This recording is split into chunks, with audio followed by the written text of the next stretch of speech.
క్రీస్తు ప్రభువారి నామంలో మీ అందరికీ మరొకసారి వందనాలు తెలియజేసుకుంటున్నాను. ఈ శుభదినం మరలా మనం ఈ రీతిగా కలుసుకోవడానికి దేవుడు అనుమతించిన సమయానికై నాకు నిజంగా చాలా సంతోషంగా ఉంది. దేవునికి మహిమ. మీ అందరికీ నా వందనాలు. మనం సమయాన్ని ఆలస్యం చేయకుండా, వృధా చేయకుండా సూటిగా గలతీయులకు రాసిన పత్రిక 5వ అధ్యాయంలోనికి వెళ్దాం. గడిచిన వారం నేను ఒక ఉపమానాన్ని వివరిస్తూ ఫలించడం మన బాధ్యత అని చెప్పాను. ఫలించడం అంటే ఏం ఫలించాలి? ఆత్మ సంబంధంగా ఆత్మఫలాన్ని ఫలించాలని చెప్తూ గలతీయులకు రాసిన పత్రిక 5వ అధ్యాయం 22వ వచనాన్ని మనం చదువుకున్నాం, విభజించుకున్నాం. అయితే దేవుని ప్రేరణను బట్టి ఆత్మఫలాన్ని పూర్తిగా అన్వయించుకోవడానికి, ఆత్మఫలంలో ఉన్న ప్రతి భాగాన్ని మనం అర్థం చేసుకోవడానికి గాను దేవుని చిత్తం మేరకు దేవుడు సమయాన్ని పొడిగిస్తే ఎంతవరకు వీలైతే అంతవరకు ఒక్కొక్క భాగాన్ని మనం మాట్లాడుకుంటూ, ఒక్కొక్క భాగంలో ఉన్న సారాన్ని మనం పొందుకుంటూ, ఆ ఫలం మనలో ఉందో లేదో పరిశీలించుకుంటూ దేవుని ద్వారా మేలు పొందుదామని, అటువంటి సమయాన్ని దేవుడే అనుగ్రహించాలని కోరుకుంటూ ఈ మాటలు ప్రారంభిస్తూ ఉన్నాను. దేవుడు మనకు సహాయం చేయలాగున చిన్న ప్రార్థన చేసుకుందాం. పరమ తండ్రి, ప్రియుడైన దేవా, నీకు వందనాలు. మా సృష్టికర్త, నీకు స్తోత్రాలు. మరొక మంచి తరుణాన్ని మాకు ఇచ్చారు. అయితే ఈ మాటలు మా వినికిడిలో దీవెనకరంగా ఉంచండి. వాటిని ఫలింపు మా జీవితాలకు మీరు అనుగ్రహించండి. వింటున్న ప్రతి ఒక్కరితో మీరుండి ఆ మాటలలో ఉన్న సారాన్ని పొందుకున్నట్లుగాను, దాని ప్రభావం నా జీవితం పట్ల పడి నీ వాక్యము ఫలింపును, అభివృద్ధిని మేము అనుభవించినట్లుగాను మాకు సహాయం చేయమని కోరుకుంటూ సమయాన్ని మీ చేతులకు అప్పగించుకుంటూ యేసుక్రీస్తు ప్రభువారి నామంలో అడిగి వేడుకుంటున్నాం తండ్రి, ఆమేన్. గలతీయులకు రాసిన పత్రిక 5వ అధ్యాయం 22వ వచనంలో మనందరికీ తెలిసిన విషయమే. ఆత్మఫలం ఏమనగా అంటూ 9 మాటలు అక్కడ రాయబడి ఉంటాయి. అందులో మొదటిది ప్రేమ. దేవుని చిత్తమైతే ప్రతి వారం ఒక మాటను గూర్చి మనం ధ్యానం చేద్దాం. ప్రేమ అనేది ఆత్మఫలంలో ఉన్న మొదటి భాగం. ప్రేమ అనే దాని గూర్చిన ధ్యానం ప్రతి ఒక్కరికి అవసరం అని నేను చెప్తాను. ఎందుకంటే అది బైబిల్ చెప్తుంది కనుక. నేను చెప్పడం వలన నేను చెప్పే అధికారం లేనివాడిని, నేను చెప్పడం వల్ల ఎవరి జీవితాలకు ప్రయోజనము ఉండదు. అయితే బైబిల్ చెప్తే, నేను చెప్తే, బైబిల్ చెప్పిన మాటలనే నేను చెప్తే, నేనే కాదు ఏ దైవజనుడైనా బైబిల్ని ఆధారంగా చేసుకొని చెప్తూ ఉన్నప్పుడు ఆ మాటలు మనకు ఎంతో శ్రేష్టమైనవి, ఉపయోగకరమైనవి, మనల్ని మేలుకొల్పేవి. ప్రేమ అనే మాట చాలా ప్రాముఖ్యమైనదని నేను కాదు, బైబిల్ గ్రంథమే చెప్తుంది. దాని గురించి ఒక్కొక్క వచనాన్ని మనం చూస్తున్నప్పుడు ప్రేమలో ఉన్న విశిష్టత మనం తెలుసుకోవచ్చు. ఇంట్రడక్షన్లోనే ఈ మాటలు చెప్పాలనుకుంటున్నాను. అవేంటంటే, ఆజ్ఞల సారం ప్రేమ. పాత నిబంధనలో వందల కొద్ది ఆజ్ఞలు ఉన్నాయి. సుమారుగా ఎవరో ఒక ఆయన లెక్కించారు 613 ఆజ్ఞలని. అన్ని ఆజ్ఞలు పంచకాండాల్లో, ధర్మశాస్త్రంలో అన్ని ఆజ్ఞలు లెక్క పెడితే 3000 దాకా ఉన్నాయని మరొక ఆయన చెప్పారు. 10 ఆజ్ఞలు ప్రతి సంఘంలో సండే స్కూల్ టైం నుంచి నేర్పిస్తూ ఉంటారు. ఆజ్ఞలన్నిటి యొక్క సారం కొత్త నిబంధనలో యేసుక్రీస్తు ప్రభువారు ప్రధానంగా మేము తెలుసుకోవాల్సిన ఆజ్ఞ ఏంటి అంటే, అన్నిటినీ కుదించి 2 ఆజ్ఞలలో ఆయన 2 మాటల్లో చెప్పారు. అవి 2 ఆజ్ఞలుగా మనం స్వీకరించాం. అందులో ఉన్న సారం ఒకవేళ మనం గమనించగలిగితే ప్రేమ. ఎందుకంటే దేవుని ప్రేమించాలి అనేది మొదటి ఆజ్ఞ యొక్క సారాంశం అయితే, ఇతరులను ప్రేమించాలి అనేది 2వ ఆజ్ఞ. రెండిట్లో కామన్గా ప్రేమ అనే మాట మనం చూస్తాం. ప్రేమించడం అనేది దేవుడు ఆజ్ఞాపించినది. ప్రేమను కలిగి ఉండడమే ఆజ్ఞను నెరవేర్చడం. ఆజ్ఞ నెరవేర్పు అంటే ప్రేమను కలిగి ఉండడం. ప్రేమ నిత్యము నిలుస్తుందని వాక్యం సెలవిస్తుంది. చూడండి, కొరింథీయులకు రాసిన పత్రిక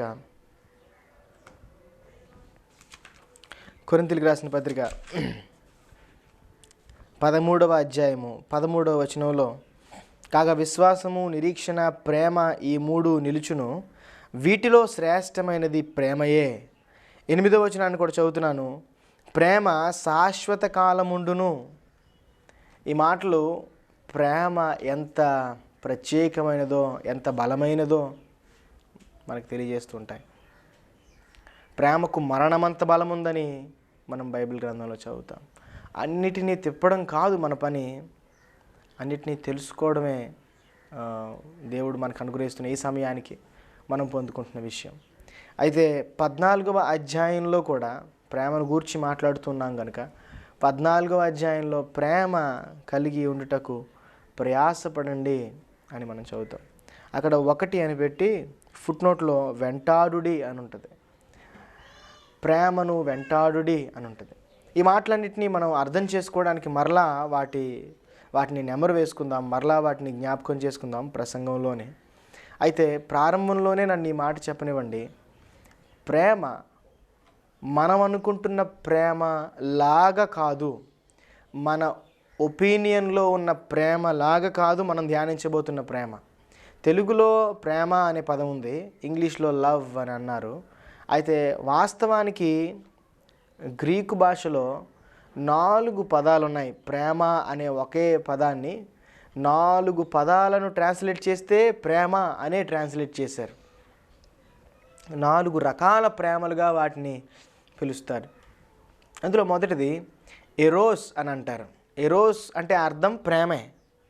ఎరోస్ అనే ప్రేమకు అర్థం ఏంటంటే, ఎరోస్ అనే ప్రేమకు అసలు అర్థం ఏంటంటే, భావం ఏంటంటే, స్త్రీ పురుషుల మధ్యలో ఉద్భవించిన ప్రేమ, ప్రారంభమైన ప్రేమ.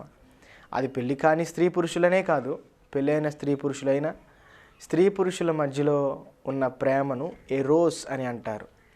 ఎరోస్ ప్రేమ ఎలాంటిదో ఒక మాటలో చెప్పాలంటే, అది ఇతరులను బట్టి, అంటే ఎదురుగా ఉన్న వ్యక్తిని బట్టి ప్రేమ పాళ్ళు పెరగడం తగ్గడం జరుగుతూ ఉంటుంది. అంటే నువ్వు ఎంత ప్రేమిస్తున్నావా, నేను ఇంకా ఎక్కువ ప్రేమిస్తాను చూసుకో అని చెప్పినట్టు. నువ్వు ఇంకా ఎక్కువ ప్రేమిస్తావా, నేను ఇంకా ఎక్కువ ప్రేమిస్తాను చూసుకో అని ప్రతి పుట్టినరోజుకి, ప్రతి ప్రేమికుల రోజుకి, ప్రతి సందర్భానికి వారి ప్రేమను పెంచుకుంటూ వెళ్తారు. అయితే మైనస్ పాయింట్ చెప్పనా, ఏదైనా ఒక సందర్భంలో పెంచుకుంటూ వెళ్తున్న ప్రేమ ఎవరో ఒకరి ద్వారా సందర్భాన్ని బట్టి అవకాశం లేక పెరగకుండా ఆగిపోయినా తగ్గిపోయినా ఒకసారి, అప్పుడు యువతరి వాళ్ళు మళ్ళీ సేమ్ సైకిల్ ప్రారంభమవుతుంది. ఇంతకు ముందు కంటే తక్కువ ప్రేమిస్తావా, నేను ఇంకా తక్కువ ప్రేమిస్తాను చూసుకో. మరలా నువ్వు ఇంకా తక్కువ ప్రేమిస్తున్నావా, నాకు పరిస్థితి అలా వచ్చి ప్రేమించలేకపోయాను, నేను ఇంకా తక్కువ ప్రేమిస్తాను చూసుకో. ఎలా ఎక్కిందో అలా దిగిపోతూ ఉంటుంది. ఎలా రైజ్ అయిపోయిందో ఒకేసారి. అందుకనే ఇన్స్టెంట్గా ఇది పెరిగిపోతూ ఉంటుంది. ఒక్క మాటతో పెరిగిపోద్ది. ఆ మాటతో నేను నిన్ను ప్రేమించానంటారు, ఆ చూపుతో నేను నిన్ను ప్రేమించానంటారు. ఇన్స్టెంట్గా పెరిగిపోద్ది, అంతే వేగంగా అది కరిగిపోద్ది, కూలిపోద్ది. ఇది ఈ ప్రేమలో ఉన్న విషయం. రెండోది ఫిలియోస్ అంటారు. మొదటిది ఎరోస్, రెండోది ఫిలియోస్. ఇది క్షమించండి, స్నేహితుల మధ్య ఉన్న ప్రేమ. ఫిలియోస్ అంటే అర్థం ఏంటంటే స్నేహితుల మధ్యలో ఉండే ప్రేమ. స్త్రీ కావచ్చు, పురుషుడు కావచ్చు, స్త్రీ పురుషుడు కూడా కావచ్చు, వారెంత వయసు వారైనా, ముసలివారైనా, నడి వయసులో ఉన్న ఎవరైనా కావచ్చు, స్నేహితుల మధ్యలో ఏర్పడే ప్రేమను ఫిలియోస్ అని అంటారు. ఈ ప్రేమ చాలా దృఢంగా ఉన్నట్టుగా కనబడుతుంది. ఇందులో ఉన్న మైనస్ కూడా మనం మాట్లాడుకోవాలి. అదేంటంటే భావాలు, భావోద్వేగాలు, ఎమోషన్స్, థాట్స్ కలిసి ఉన్నంత వరకు వీరికి అడ్డు ఉండదు. ఎంతో వేగంగా దూసుకు వెళ్తున్నట్టుగా ఉంటుంది. ఇద్దరి యొక్క ఒపీనియన్ ఒకటే అయి ఉంటుంది. ఇద్దరి రుచులు కలుస్తూ ఉంటాయి. నువ్వంతేనా, నేను కూడా అంతే అనుకుంటూ ఉంటారు. వీరు కలిసి ఉన్నప్పుడు వీరు కొంచెం ఇన్వెస్ట్ చేయగలిగే వారైతే మంచి బిజినెస్లు స్టార్ట్ చేస్తారు. కలిసి ఉన్నంత వరకు చాలా దృఢంగా ఉంటుంది, చాలా బలమైన కార్యాలు చేయగలిగేటట్లుగా ఉంటుంది. ఇది ఈ ప్రేమలో ఉండే బలం. భావాలు కలవడం, ఆలోచనలు కలవడం, అలా కలుస్తూ ఉండడాన్ని బట్టి రోజు రోజుకి ప్రేమ పెరుగుతూ ఉంటుంది. అయితే ఎప్పుడైనా ఏదో ఒక సందర్భంలో ఏదో ఒక కారణంలో ఐడియాస్ ఒకవేళ ఈక్వల్గా లేకపోతే, కాంట్రడిక్షన్ ఉంటే, నీకు అది నచ్చుతుందా, నాకు నచ్చట్లేదు అనే పరిస్థితులు ఏమైనా ఏర్పడితే, అది కానీ పెద్దదైతే, అప్పటి నుంచి మైనస్ అంటే చెప్తున్నాను చూడండి, ఎంత క్లోజ్గా ఉండే ఫ్రెండ్సో అంత దూరం అయిపోయే బద్ధ శత్రువులు అయిపోతారు. ఇంతకు మునుపు లైట్గా మాట్లాడేవారితో లైట్గా ఇప్పటికీ మాట్లాడుతూ ఉంటాం, కానీ క్లోజ్గా మాట్లాడేవారితో ఒకవేళ ఎడము వస్తే శత్రుత్వంగా మారిపోద్ది. అసలు మనకి నచ్చని వారిని కూడా చూసి నవ్వుతాం, కానీ క్లోజ్ ఫ్రెండ్ వేరైనప్పుడు నవ్వను కూడా నవ్వలేం, అసలు మాట్లాడను కూడా మాట్లాడలేం. ఎంత క్లోజ్ రిలేషన్షిప్ ఉంటుందో ఆలోచనలు కలిసినప్పుడు, అవి ఒకవేళ కలవకపోతే అంత దూరం అయిపోద్ది, శత్రువులు అయిపోయే అవకాశం ఉంది. ఈ రోజుకి కూడా చాలామంది కఠినమైన శత్రువులు ఎవరంటే ఒకప్పుడు క్లోజ్ ఫ్రెండ్సే. ఎవరినైనా గమనించండి, మీ జీవితంలో కూడా పరిశీలించుకోండి, నిజమే కదా అని అనిపిస్తుంది. ఇది ఫిలియోస్ లవ్, దాని మధ్యలో ఉండే ఎమోషన్ ఇలా ఉంటుంది. మూడోది స్టోర్జ్ అని అంటారు, లేకపోతే స్టోర్ గే అని కూడా అంటారు, దాన్ని ఎలా అయినా పలుకుతారు. సో ఇది తల్లిదండ్రులకు పిల్లలకు మధ్యలో ఉండే ప్రేమ.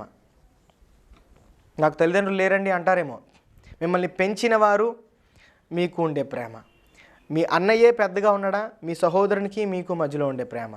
బంధుత్వం మధ్యలో ఉంటుంది, అంటే మనల్ని సాకేవారు, నరిష్ చేసిన వారు, మనకి పెద్దగా ఉన్నవారు, అంకుల్ కావచ్చు, ఫాదర్ కావచ్చు, ఇంకెవరైనా కావచ్చు, బ్రదర్ కావచ్చు, మన పైన ఉన్నవారు, వారికి మనకి మధ్యలో ఏర్పడే ప్రేమ. ఈ ప్రేమ షిఫ్ట్ డ్యూటీ లాంటిది. మైనస్ గురించి మాట్లాడుకుంటున్నాం, ఈ ప్రేమలన్నీ మనం అనుభవిస్తూనే ఉన్నాం ఆల్రెడీ పరిశీలించుకుంటే. షిఫ్ట్ డ్యూటీ లాంటిదని ఎందుకనంటే, ఒకసారి ప్రేమించబడతాం, ఎంతైనా ప్రేమిస్తారు, లెక్కలు లేకుండా ప్రేమిస్తారు, ప్రేమిస్తూనే ఉంటారు. అయితే డ్యూటీ అయిపోద్ది ఒక సందర్భంలో, 25 ఏళ్ళు రాగానే, 20 ఏళ్ళు రాగానే, అప్పటి నుంచి ప్రేమను ఎక్స్పెక్ట్ చేయడం ప్రారంభిస్తారు. షిఫ్ట్ దిగిపోయి ఇంకొకరు షిఫ్ట్ ఎక్కినట్టు అనమాట. చిన్నప్పటి నుంచి ప్రేమగా పెంచుతాం, 20 ఏళ్ళు దాటగానే కొడుకు అట్నుంచి ఏదైనా రావాలని ఆశపడతాం. అంటే ఎవరో ఒకరు అలా చేశారని కాదు, జనరల్గా ఆ ప్రేమ మధ్యలో ఉండేది అదే. నేను చిన్నప్పటి నుంచి ఇంతలా చూశాను, నా కొడుకు కాకపోయినా కొడుకులా చూసుకున్నాను, తమ్ముడిలా చూసుకున్నాను, చెల్లిలా చూసుకున్నాను, కృతజ్ఞత ఉండక్కర్లా అంటాను చూసారా. బదులు నన్నేం పోషించేయక్కర్లేదు, రెస్పాన్స్ ఏంటి అసలు, ఎలా రియాక్ట్ అవ్వాలి, ఆ కృతజ్ఞతా భావాన్ని ఆశించడం. షిఫ్ట్ దిగిపోతాం ఒక సందర్భంలో, షిఫ్ట్ ఎక్కాలని కోరుకుంటాం. అప్పటి నుంచి వారి డ్యూటీ, వారి పని అనుకుంటాం, వారు ప్రేమించడం అనుకుంటాం. నేను ఎంతో ప్రేమించాను, సో అంత ప్రేమ, అంత కృతజ్ఞత ఆశించడం ఈ స్టోర్జ్ అనే ప్రేమలో మనం చూస్తాం. చివరిది, నాలుగోది ఉత్తమమైనది అగాపే అనే పదం ఉంది గ్రీక్ భాషలో. అగాపే అనే పదం ఇప్పటికే మీలో చాలామందికి తెలిసే ఉంటుంది. అగాపే అనే అర్థం, అగాపే ఈజ్ ఈక్వల్ టు మరలా ప్రేమే, అన్ని పదాలకు అర్థం ప్రేమే. కానీ అగాపే అనే ప్రేమ ఎలాంటిదంటే, ఇది పైనుండి వచ్చినది, మన చుట్టూ ఉన్నది కాదు, పైనుండి వచ్చినది. సూటిగా చెప్పాలంటే దేవునికి మానవాళికి ఉన్న ప్రేమ. ఇది ఒకే పక్క నుంచి వచ్చినది, బదులు ఆశించనిది. ఇందులో మైనస్ ఏమైనా ఉందా అంటే, నాకైతే ఏం కనబడలేదు, నాకు బోధించిన వారికి కూడా ఏం కనబడలేదు. మీకు ఏమైనా కనబడితే చెప్పండి. అంత ప్రేమిస్తూ ఉంటాడు కాబట్టి కృతజ్ఞతగా ప్రేమించకుండా ఉండలేం అనేది భావన తప్ప, బదులు ప్రేమించకపోతే ప్రేమించడం మానేస్తాను అని మాత్రం దేవుడు ఎప్పుడు అనలేదు. ఈ ప్రేమ ప్రేమిస్తూనే ఉంటుంది, అన్కండిషనల్, ఎంతైనా ప్రేమిస్తూనే ఉంటుంది, నాన్ స్టాప్గా కుమ్మరించబడుతూ ఉంటుంది. ప్రేమ హృదయంలో ఒలికింపబడుతూ ఉంటుంది, కుమ్మరించబడుతూ ఉంటుంది మన హృదయంలో. ఈ ప్రేమను మనం ఇంకా ఇంకా ఇంకా స్వీకరించడానికి గాను ఆ ప్రేమకు చిహ్నంగా ఆయన చేసిన కార్యాలు మనకు పరిచయం చేయబడుతూ ఉంటాయి. ఆకాశాన్ని విడిచిపెట్టడం, తనని తాను ఖాళీ చేసుకోవడం. Christ emptied himself. ఫిలిప్పీలు రాసిన పత్రిక 2వ అధ్యాయంలో మనం చదివితే ఎంత రిక్తునిగా తాను చేసుకున్నాడో మనకు కనబడుతుంది. మరణమయ్యేంత వరకు తను మన పట్ల ఎలా ప్రేమ చూపించాడో, మరణంలో కూడా ఎలా ప్రేమ చూపించాడో, మరణము పొందినంతగా అనగా శిలువ మరణము పొందినంతగా తగ్గించుకోవడంలో ప్రేమ కనబడుతుంది. ప్రాణాన్ని సైతం త్యాగం చేయడం యోహాను పత్రికలో ఇందులో ప్రేమ ఉన్నది అనే మాట ద్వారా. ప్రేమ యొక్క నిర్వచనం ఏంటి? ఏది ఆశించకుండా, స్వార్థం లేకుండా, మోసం లేకుండా, బదులాశించకుండా ప్రేమను అందించడం మాత్రమే పనిగా పెట్టుకొని ప్రేమించేది. ఇది దేవునికి మాత్రమే సాధ్యమైంది. నేను నిన్ను అగాపే లవ్తో ప్రేమిస్తున్నాను దేవా అని చెప్పడానికి మనిషికి అర్హత లేదు. ఒక తండ్రి కొడుకు దగ్గరికి వెళ్ళి నేను నిన్ను అగాపే ప్రేమతో ప్రేమిస్తున్నానంటే కుదరదు, అది వర్కౌట్ అవ్వదు. దేవునిలాగా దేవుడు మాత్రమే ప్రేమించగలుగుతూ ఉన్నాడు. నేను ప్రేమించినట్లుగా ఒకవేళ మీరు నన్ను అనుకరించాలనుకుంటే ఇతరులను ప్రేమించండి అని అన్నాడు. అందుకనే పేదలను ప్రేమించడం, సహాయం చేయడం దేవుడు మనకు చూపించిన ప్రేమ లాంటిది. బదులు ఆశించట్లేదు. ఒకసారి కనబడిన వారు మరలా కనబడకపోవచ్చు. అంటే మా ఇంటికి ఎవరినైనా భోజనానికి పిలిస్తే మరలా వారి ఫంక్షన్లో వారు మనల్ని భోజనానికి పిలాలి అని మనం ఎక్స్పెక్ట్ చేస్తాం. మనం వెళ్ళి కట్నాల్లో ఒక 500 రూపాయలు రాస్తే మన ఇంట్లో శుభకార్యానికి వచ్చినప్పుడు మన కట్నాల్లో ఇంకొక 500 యాడ్ చేసి 1000 రూపాయలు రాయాలని కోరుకుంటాం. మనం రింగ్ పెడితే చైన్ పెట్టాలని ఎక్స్పెక్ట్ చేస్తాం. మనకు తెలిసిన విషయమే. మనం ఆశిస్తూ ఉంటాం. మనం ఏం పెడితే అంతకంతా పెడితే మనం సంతోషపడతాం. అబ్బే వద్దండి అని అంటూనే ఉంటాం, కానీ లోపల ఆశ ఉండిపోద్ది. దేవుడు మనం బదులు ఇవ్వలేమని ముందే తెలిసిన వాడే ప్రేమిస్తూనే ఉన్నాడు, ప్రేమించాడు, ప్రేమిస్తూనే ఉంటాడు. మనం ఒకవేళ ఇవ్వాలనుకున్నా ఇవ్వలేం. థ్యాంక్స్ నాయనా, కృతజ్ఞతలు ప్రభువా అని చెప్పడం తప్ప అంతకుమించి మనం ఏం చేయలేం. అలా నేను చేయకూడదని కాదు, కృతజ్ఞతాభావం ఉండాలనేది మనం మాట్లాడుకుంటున్న విషయం. అయితే ఆయన తరఫు నుంచి ప్రేమ ఒలికింపబడుతూ, అందించబడుతూ, కుమ్మరించబడుతూ మాత్రమే ఉంది. ఇది అగాపే లవ్. ఈ ప్రేమలో ఉన్న ప్రత్యేకత ఏంటంటే, ఈ ప్రేమ ఇవ్వడం మాత్రమే కాదు, ఇస్తున్న వారి దగ్గర నుండి నష్టం కలుగుతున్నా ఇవ్వడం అనేది ప్రత్యేకత.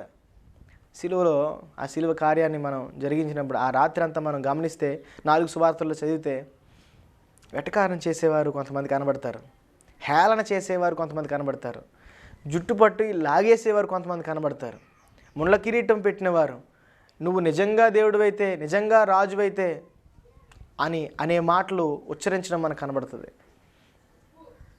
ఇప్పుడు దిగిపోతే నమ్మేస్తాం అని అంటారు, రెచ్చగొట్టే మాటలు. ముళ్ళ కిరీటం పెట్టి అబ్బో రాజు అని మొక్కడం, ఇవన్నీ జరుగుతుంటే రాత్రంతా తీర్పులు, రాత్రంతా హింసలు, కొరడా దెబ్బలు తగులుతూ ఉంటే, అనుభవిస్తూ ఉంటే, తండ్రి వీరేం చేస్తున్నారో వీరికి తెలియదు, తెలుసుంటే చేయరు కాబట్టి క్షమించేయి అనడమే అగాపే ప్రేమలో ఉన్న ప్రత్యేకత.